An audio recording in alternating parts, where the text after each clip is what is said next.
À Bercenay-en-Othe, le téléport a été inauguré en 1978. 32 paraboles sont utilisées pour des transmissions satellites.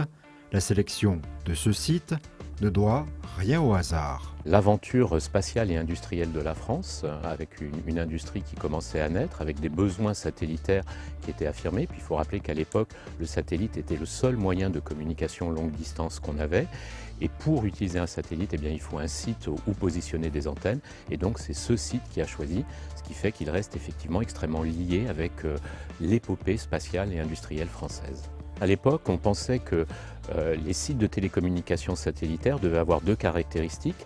D'une part, ils devaient être loin des villes pour éviter la pollution électromagnétique et ils devaient être dans des sites qui étaient plutôt des cuvettes, de manière là aussi à éviter cette pollution électromagnétique. Et il fallait que ces sites soient dégagés de façon à pouvoir pointer sur l'ensemble des satellites qu'on imaginait. Et le site de Bercenay-en-Othe répondait effectivement à ces caractéristiques. Le site, il n'a pas été construit en une seule fois, c'est toute une évolution. La première antenne qui est derrière vous était une antenne de 32 mètres de diamètre. C'est des antennes d'ailleurs qu'on ne reconstruirait plus aujourd'hui, elles n'ont plus de sens. Tout à l'heure, il y avait quelqu'un qui me disait « mais si je voulais reconstruire une antenne, comment je ferais ?» Je dis, c'est comme si vous me posiez la question, comment est-ce qu'on reconstruirait aujourd'hui un vaisseau à voile 3 ponts quoi. Je ne saurais pas vous dire, ça a à peu près autant d'utilité et ce serait probablement à peu près aussi complexe. Mais à l'époque, ça avait un sens et ça avait une logique. Voilà. Aujourd'hui, on a à peu près une quarantaine d'antennes sur le site, donc elles se sont échelonnées tout au long de la vie du site. Je crois que la première antenne, qui était une 32 mètres, il a fallu presque 1 an et demi à 2 ans pour la construire. C'est vrai que ces antennes sont un peu disproportionnées, mais d'un autre côté, ce sont des outils technologiques extrêmement puissants. Une antenne comme celle-là, elle a une capacité, elle a un gain de puissance qui est extraordinaire. Et finalement, on est très très content de l'avoir aujourd'hui, au jour le jour, pour les applications dont on a besoin. Ce site de Bercenay-en-Othe est né du besoin de réaliser des transmissions avec les territoires d'outre-mer. Effectivement, vous savez que pendant un certain temps, France Télécom avait ses propres satellites. Aussi, c'était une spécificité. C'était la série des télécoms 1, 2, avec le 2A, le 2B, le 2C et le 2D. Et le dernier satellite qui a appartenu à France Télécom était le satellite 2D, qui était positionné au-dessus de la Réunion et qui assurait donc les communications voix vers l'ensemble des dom-tom. Et d'ailleurs, cette technologie satellite, qui était une technologie de pointe, était associée à des technologies qui étaient très manuelles, puisqu'on commutait les lignes une par une, et Mayotte a été le dernier territoire où on a arrêté de faire de la commutation manuelle d'un côté, mais qui passait ensuite par des faisceaux satellites, et c'était en 1986. Au fil du temps, ce site est devenu unique en France. S'il y a de la glace sur le rail, là, vous mettez en route, là, vous cassez l'antenne. Hervé y travaille depuis près de 40 ans. Il se souvient de certaines réactions lors de l'implantation du site. Pour rigoler, alors une anecdote, c'est les gens, quand ils ont commencé à construire les premières antennes, là, les gens se demandaient mais qu'est-ce qu'ils font Alors, il y en a, alors il y a eu des choses. C'est un centre de tri. Centre de tri. Alors il me dit mais comment l'avion il va passer, il va larguer le courrier dans les... Et ça va se trier automatiquement. Les gens, ah bon, c'est incroyable le progrès.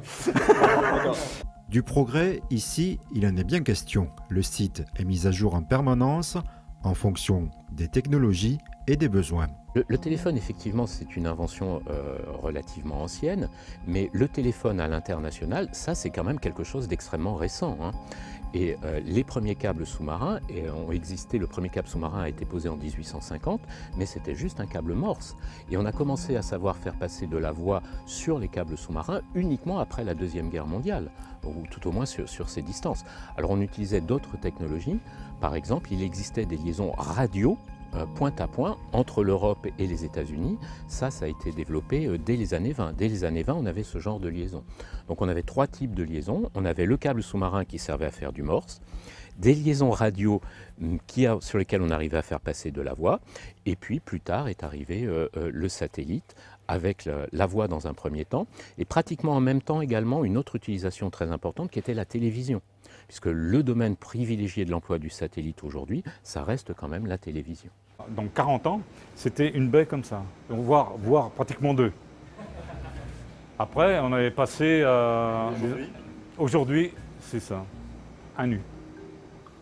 Hervé se souvient. Mais au départ, on avait côté émission, côté réception, et ça représentait un satellite. Des premières transmissions depuis des bateaux en pleine mer ou de la télévision en haute définition. C'était la course de bateau, on appelait ça The Race. Mais The Race a été vraiment un événement parce que c'est le début de la transmission par satellite sur des bateaux, sur vraiment du mobile. Et là, ça a été quelque chose de marquant pour nous, à Bersonnet. Autre exemple, la Coupe du Monde, 98. Quand même, quelque part, on comptait sur nous pour ne pas louper le rendez-vous. Je suis un transmetteur et pour moi, c'est comme un sportif. Une petite course ou une grande course, on doit gagner. Aujourd'hui, ce site compte une trentaine de personnels. Leur but, servir de relais pour transmettre voix ou données partout dans le monde. En fait, depuis Bersonnet, on couvre toute l'Afrique, tout le Moyen-Orient, on vient gratter en fait les côtes du Brésil et les côtes de l'Inde.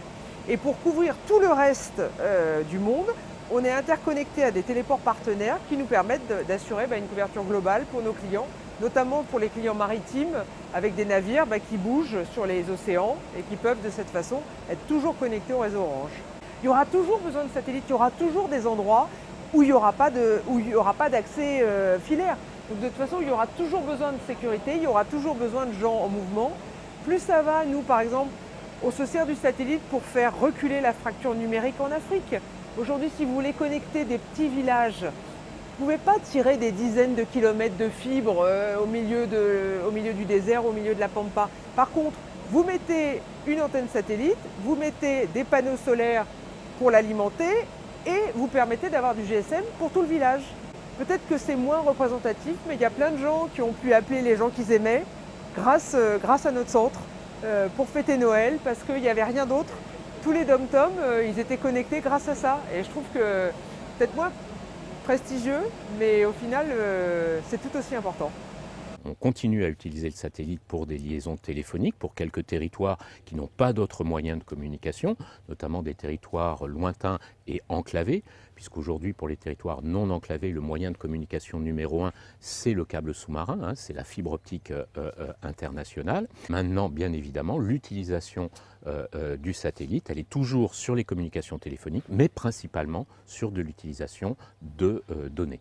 Le premier satellite de télécommunication commerciale qui a été lancé, c'était en 1965, c'était Intelsat 1, il pesait 38,5 kg et il permettait d'acheminer 240 voix téléphoniques simultanées ou un canal de télévision. Mais c'était déjà une grande révolution. Aujourd'hui, les satellites de dernière génération qui sont lancés peuvent acheminer plusieurs dizaines de milliers d'appels voix simultanés, plusieurs dizaines de canaux de télévision et plusieurs mégabits, voire gigabits de transmission de données.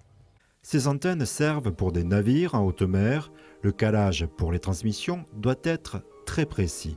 Là, c'est parce qu'on les met au point pour faire tous les tests nécessaires avant de les installer sur les bateaux. Comme une antenne terrestre, vous avez un réflecteur principal, vous voyez, et ça bouge en permanence. Le bateau bouge, donc l'antenne va être obligée de suivre ses mouvements en fonction du satellite. Il faut toujours être aligné. Ouais, mais ça se joue à quoi? Quelques millimètres, quelques centimètres? Oui, mais 36 000 km plus loin, ça va, à votre avis, ça fait combien? Vous calculez, La transmission par satellite, sa mise en place, son support, le contact avec le monde entier fascine les nouveaux arrivants. C'est vrai que ne serait-ce que l'intitulé du poste, technicien en transmission satellite, c'est une chose qu'on voit nulle part. Et c'est vrai que ça donne envie de postuler, effectivement. C'est ce côté justement qui est super intéressant. On a l'impression de voir du pays tout en restant sur Bersonnet en fait. D'abord, il faut concevoir Bersonnet comme une pièce d'un grand ensemble. Ce n'est pas le site de Bersonnet aujourd'hui. Donc il y a des équipes sur le site de Bersonnet, mais il y a également des équipes qui sont en support du site de Bersonnet. Par exemple, l'exploitation des réseaux qui sont gérés par Bersonnet est faite en partie à Bersonnet, mais elle est faite également ailleurs et partout dans le monde. Et aujourd'hui, sur le site de Bersonnet, il y a une trentaine de personnes, mais au global, c'est plusieurs centaines de personnes et même plusieurs milliers de personnes qui maintiennent en conditions opérationnelles l'ensemble des réseaux internationaux d'Orange. Le téléport de Bersonnet-en-Othe a aujourd'hui pour vocation de relier à l'international tout type de signaux et en toutes circonstances. Il y a une évolution des nouvelles technologies et le satellite qui était à l'origine un moyen de communication vers des territoires qui ne disposaient pas d'autres moyens de connectivité a évolué et aujourd'hui le domaine d'emploi numéro 1 du satellite c'est la mobilité. C'est-à-dire qu'on ne va plus chercher à atteindre des territoires qui n'ont plus d'autres moyens de communication parce qu'il en existe de moins en moins, c'est aussi simple que ça. Par contre ce qu'on va essayer de connecter, c'est des navires, c'est des avions, c'est des trains, c'est des voitures, c'est donc des équipements sur lesquels il n'est pas possible d'avoir un moyen de connexion physique. On ne peut pas mettre un câble sur un train ou sur un avion, ça ne marche pas. Par contre, assurer une connectivité à travers des satellites vers ce type d'équipement, c'est quelque chose qu'on sait faire aujourd'hui et qui répond à un besoin des utilisateurs. Nos grands clients, c'est la Croix-Rouge. Eh ben, ils nous demandent, on a donc du satellite dans des camps de réfugiés. Et quand il y a par exemple un événement, une inondation, un tremblement de terre, ils ont besoin d'ouvrir très rapidement un centre, un nouveau centre d'accueil d'urgence, et on est là. On a des antennes qui se démontent, on pose, on lance le satellite et dans les 24-48 heures, ça marche. Vous avez d'ailleurs ici ce qu'on appelle des Emergency Response Kits, qui sont des antennes portables qu'on sait embarquer comme une valise dans un avion et qu'on va déployer en quelques heures ou quelques dizaines de minutes dans un pays pour établir les communications. Et puis effectivement, il y a un nouveau type d'utilisation qui se développe de plus en plus, c'est la connectivité en mobilité. Alors soit avec des petits navires, des navires comme par exemple les cargos, mais aussi les paquebots, les grands paquebots de croisière aujourd'hui qui embarquent plusieurs milliers de passagers ont besoin de garder une connexion Internet pour ces passagers, etc.